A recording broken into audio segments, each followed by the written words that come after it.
आप देख रहे हैं देश news network, India number 1 network. अगर आप इनको राजा पाकर भेजते हैं या जहाँ पे भी आपको भेजना चाह रहे हैं, वहाँ पे किसी भी बच्ची के साथ भगवान ना करे कुछ गलत हो, कौन इसकी जिम्मेदारी लेगा? कौन इनके माँ बाप को जाके जवाब देगा? और आज भी कहाँ सुरक्षा में बैठी हैं ये? इनकी जीवन इनका खतरे में है भैया। भूख हड़ताल पे बच्चियां बैठी हुई हैं, बिना कुछ खाए बिना कुछ पिए। पीछे देखिए किस तरीके से यहाँ पे ये लोग खुद ही अपना इलाज कर रहे हैं। ये लोग यहाँ पे बैठे हुए हैं तो इनके गार्जियन कोई ना कोई तो यहाँ पे रहेंगे। जब इनके भाई यहाँ थे तो सिटी मजिस्ट्रेट वो इनके भाई पे थप्पड़ चला। इनके भाई पे थप्पड़ तो एक तरफ की बात है, इनके ऊपर खुद जिस तरीके से मेल पुलिस अधिकारियों के द्वारा लाठियाँ चलाई गई। भाई शांतिपूर्वक ही अपनी मांगों को रख रही है। क्या अपनी इज्जत के लिए, अपनी सुरक्षा के लिए लड़ना क्या गलत बात है क्या? अगर ये प्रोटेस्ट कर रही हैं अपनी जायज़ मांगों को लेकर, सरकार की जिम्मेदारी बनती है भैया कि आप इनकी सुरक्षा को ध्यान में रखते हुए जहां इनको सुरक्षा का भाव मिल रहा है वहां भेजिए। और सरकार के द्वारा कहा गया भैया, इन्होंने मुझे बताया कि जब इनकी स्वास्थ्य मंत्री से, बहरहाल मैं भी मंगल पांडे जी से मैं भी अभी बात करूंगा, अभी फ़ोन लगाया, शायद संभवतः अभी वो अवेलेबल नहीं है, बट शाम तक मेरी भी उनसे बातचीत होगी। उनके द्वारा ये प्रस्ताव दिया गया कि आप बता दीजिए कोई ऑल्टरनेटिव अकोमोडेशन, हमारे पास नहीं है, आप कोई सुझाव दे दीजिए। इनके द्वारा कहा था कि इनके द्वारा वो सुझाव भी दिया गया, उस सुझाव पे अमल कर लीजिए। अगर आप वो भी नहीं कर सकते तो इनको HRA दे दीजिए भैया, अलाउंस दे दीजिए, ये लोग खुद अपनी व्यवस्था कर लेंगे। पर आप इनको अलाउंस तक, और विभागों में दिया जाता है ना अलाउंस, आप इनको वो दे दीजिए, पर आप वो तक आप देने को तैयार नहीं।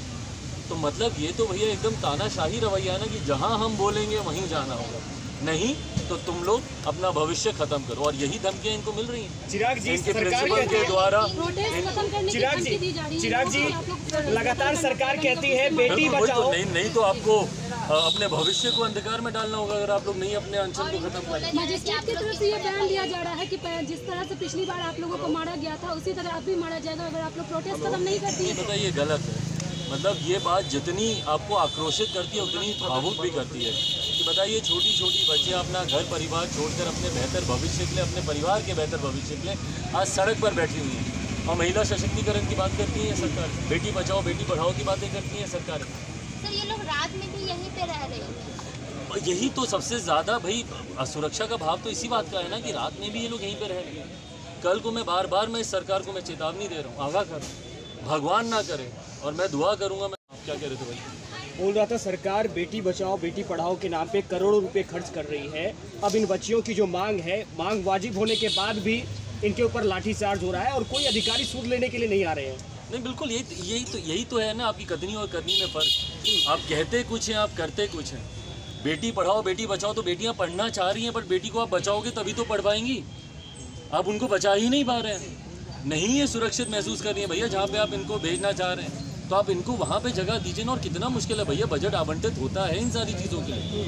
आपके पास ऑलरेडी वो राशि होगी, आप बोल रहे हैं आपके पास जगह का इंतजाम नहीं है, तो जगह भी है बताने को तैयार है। क्या आप हमको यहाँ पे करवा दीजिए?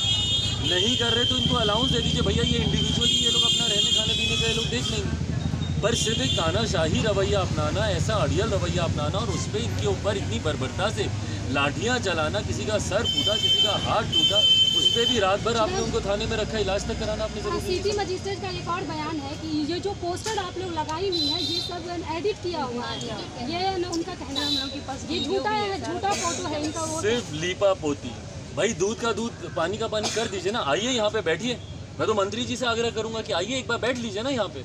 क्या सही है क्या गलत है आपको खुद पता चल जाए। चिराग जी, आप लगातार वैशाली हाजीपुर जाते हैं, राजा पाकर भी आप गए हुए थे, लगातार घटनाओं पर ध्यान देते हैं। इन लोगों को राजा पाकर ही क्यों भेजा जा रहा है? अपराध के ग्राफ काफ़ी वहाँ पर बढ़े भी हैं।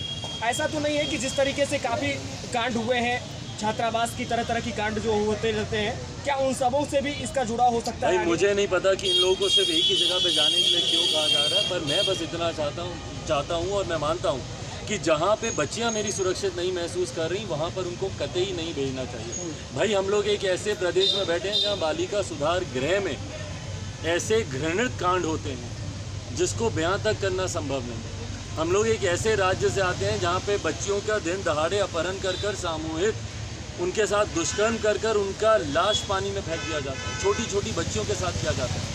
तो मैं इतना जानता हूँ कि भैया ये प्रदेश महिलाओं के लिए कम से कम आज की तारीख में तो सुरक्षित है। ऐसे में बच्चियों को जबरन एक ऐसी जगह भेजना और उनके ऊपर दबाव डालना कि तुमको वहीं जाकर रहना होगा, कहीं से भी इसको जायज़ नहीं ठहराया जा सकता। और मैं लिखित तौर पर भी मैं बात तो करूंगा ही मंत्री जी से जाकर, मैं लिखित तौर पर भी मैं मुख्यमंत्री से भी और मैं स्वास्थ्य मंत्री से भी और इनके अधिकारियों से भी मैं लिखित तौर पर मैं मांग करूंगा कि जहां पर बच्चियां सुरक्षित समझती हैं वहां पर भेजा जाए, नहीं तो इनको अलाउंस मुहैया कराया जाए, फिर ये अपनी सुरक्षा खुद देखें। अगर आप प्रोस्पेक्टस में लिखा हुआ है कि काउंसलिंग के टाइम अगर कभी शिफ्ट करना है तो आपको काउंसलिंग के टाइम में ही बताना होगा कि आपका हॉस्टल कहीं और शिफ्ट होगा। लेकिन हम लोग का अभी रिसेंट जो एडमिशन हुआ है उसमें भी किसी स्टूडेंट को नहीं बताया गया कि आपको कहाँ पे भेजा। और ये अपने आप में सबसे बड़ा धोखा नहीं है कि जब एडमिशन लिया गया, इन लोगों ने PMCH जानकर एडमिशन लिया और उसके बाद mid of the session in लोगों को ट्रांसफ़र किया जा रहा है। अब बताइए अभी कितना बड़ा धोखा किया इनके साथ। भाई अगर आप लोग पहले ही बता देते तो इनमें से जो सहज नहीं थी वो नहीं जाते ना वहाँ पे। ये लोग मंगल पांडे के पास भी गई है और उस समय ये लोग बताई भी कि हमें बिल्डिंग मिल गया है, लेकिन उन्होंने चुप्पी साध ली, कुछ भी नहीं कहा।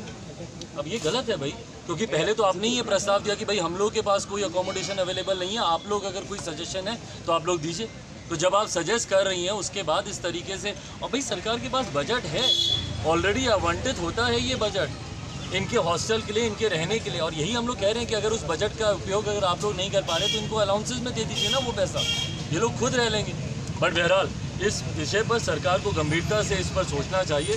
मैं अपनी तरफ से भी मैं सरकार से मांग करूंगा, आप सबसे भी मैं आग्रह करता हूं कि इनकी मांगों को जितनी प्रमुखता से आप लोग दिखा सकते हैं दिखाइए। बच्चियों के भविष्य का सवाल है, हम में से कोई अपने आप को माफ़ नहीं कर पाएगा जितने लोग यहाँ पे मौजूद हैं। कल को अगर गलती से भी कोई गलत चीज़ हो गई तो ये जिम्मेदारी सबकी बनती है। इनके लिए लड़ाई हम लोग को लड़ने की ज़रूरत है। मैं अपनी तरफ से, सीमाएँ हैं मेरी, पर उसमें रहते हुए जितना मैं इनके लिए प्रयास कर सकूँगा ये वादा आप लोगों से करके जाता हूँ कि मुझसे जितना बन पड़ेगा मैं रात तक ही मैं मंत्री जी से भी मैं संपर्क साधने का मैं प्रयास करूँगा और जो भी जानकारी मेरे पास आती है। और मैं संघर्ष में चलने वाले हर व्यक्ति का मैं हिम्मत हौसला बढ़ाता हूँ, क्योंकि मैं खुद संघर्ष के रास्ते पर ही चल रहा हूँ, चलता रहूँगा, जाने कब तक। बट संघर्ष का रास्ता सफलता देता है, पर उसके लिए पे जाता है और सिलेक्टेड जगहों पे नहीं जाता है। ये उनकी रणनीति, उनकी राजनीति का। आज 18 दिन से ये बच्चे लोग धरना पे बैठी हुई है। मुझे ताज्जुब बस इस बात का होता है कि एक भवन में आग लगती है, विश्वेश्वरैया भवन में आग लग जाती है तो मुख्यमंत्री तुरंत पहुँच जाते हैं।